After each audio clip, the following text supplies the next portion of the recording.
you're going to need your handout. They give you in your packet, application problems, examples on video, and so you can follow along on your handout. What we're looking for here is the first one. First example is going to be John. He uses his car, and his car travels 300 miles on 18 gallons. So we can set that up as a rational expression. And he's going to travel 650 miles more. He has 7 gallons of gas in the car and wants to know how much more gas will be needed to travel those 650 miles. So again, we put our miles and our gallons. Now he already has 7, so he wants to know how much more do I need. So we're going to do this like every rational equation. We are going to multiply by the common denominator. In this case, our common denominator is 18 times 7 plus x. Multiplying the first term, the 18s will cancel, and we get 300 times 7 plus x. In the second part of the equation, we multiply, and the quantity 7 plus x cancel, and we get 650 times 18. Distribute our 300 in. We're going to get 2100 plus 300x is equal to 11,700.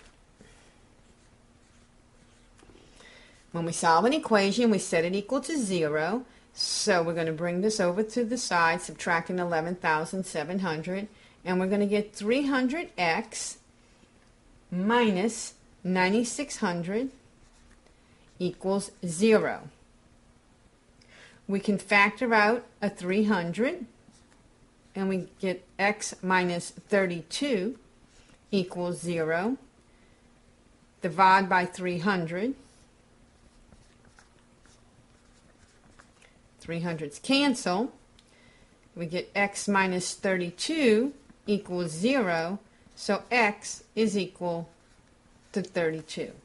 So John will need 32 more gallons of gas in order to travel 650 miles more. Let's look at our next problem. It is a rate time problem. And if you remember, distance is equal to rate times time, or time would be equal to distance divided by rate. So we're going to use that expression to solve our problem. Number 2.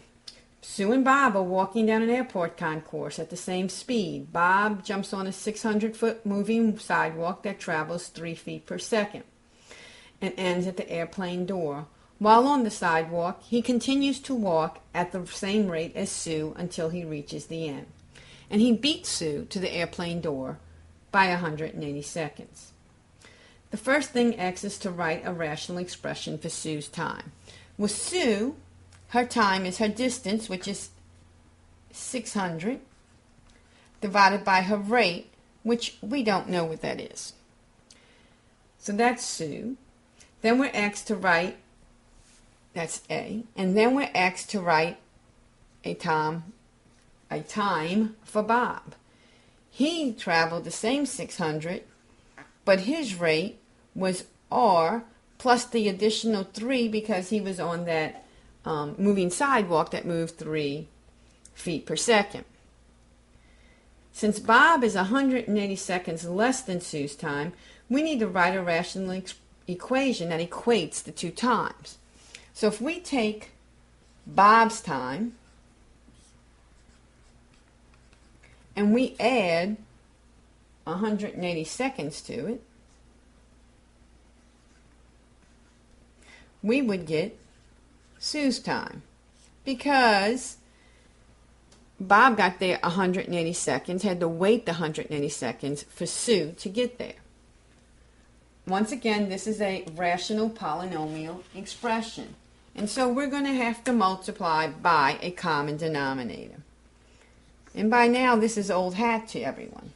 We're going to multiply by r times r plus 3. In our first, in our first term, r plus 3's cancel, and so we're going to get 600 times r. Plus, now we have to this denominator is really 1, and so we're going to need to multiply by both pieces of the common denominator. So 180 r times r plus 3. And in the last part of the equation, the r's will cancel out, and we have to take 600 and multiply that times r plus 3.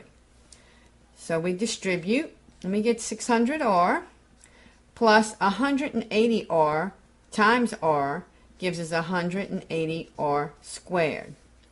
And then 180r times 3 gives us 540r. Multiplying on this side of the equation, we get 600r plus 1800. 600 times 3 is 1800. Now, we combine our like terms. But before I do that, I notice I can take a little shortcut here because I have 600r on both sides of the equation. So if I subtract 600r from each side of the equation, those are gone. So we take the shortcut whenever we can. Then we're setting this equation equal to 0 as we do all our equations when we're solving them. So we're going to get 180r squared plus 540r minus the 1800 is equal to 0. After we set it equal to 0, take out what's common. What's common here is 180. And then we get r squared plus 3r minus 10. We factor our quadratic, and we get r plus 5 times r minus 2. Remember, we were asking ourselves what two numbers multiply give us 10.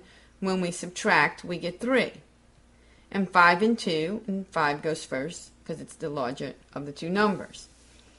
We can divide by 180, which causes this to go away. And then we get r equals negative 5, or r equals 2. Since we know they weren't walking backwards at negative 5, we cannot use this solution. So our only solution is 2. They must have been walking at a rate of 2 feet per second.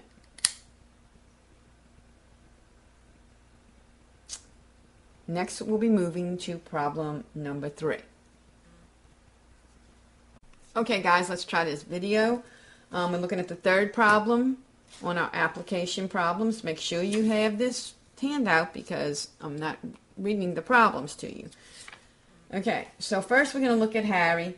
He can do a job in 1/6 of an hour. So his rate is 1/6. And Melanie can do the same job in 4 hours. So her rate is one job in 4 hours. Now what we're looking for is if they work together, so we're adding these, and how much time would it take them to do one job? So we're looking for the time for one job. One job in 4 hours, one job in 6 hours, one job in total amount of time. So we need to multiply by a common denominator. Our common denominator, of course, will include the denominators that we have here. So we need a 6 times 4 times t. When we multiply everything by the common denominator, the first one, the 6's will cancel. And so we multiply 1 times 4t, giving us 4t. Plus, in this one, the 4's would cancel out. And then we'd multiply the numerator, 1 times 6t, giving us 6t. And in the third part of the equation, the t's would cancel and we would multiply 1 times 6 times 4, which gives us 24. We combine our like terms, getting 10t is equal to 24. Divide, and we get by 10, and we get 24 divided by 10, which would simplify to 2 4/10, or change to a mixed number of 2 4/10. Since we know a tenth of an hour is 6 minutes, and we have 4/10, that would give us the solution of 2 hours and 4/10 of an hour. 1/10 again is 6 minutes, so 6 times 4 would be 24 minutes. So they can complete the job together in 2 hours and 24 minutes. Any questions? Talk to me tomorrow. Thanks.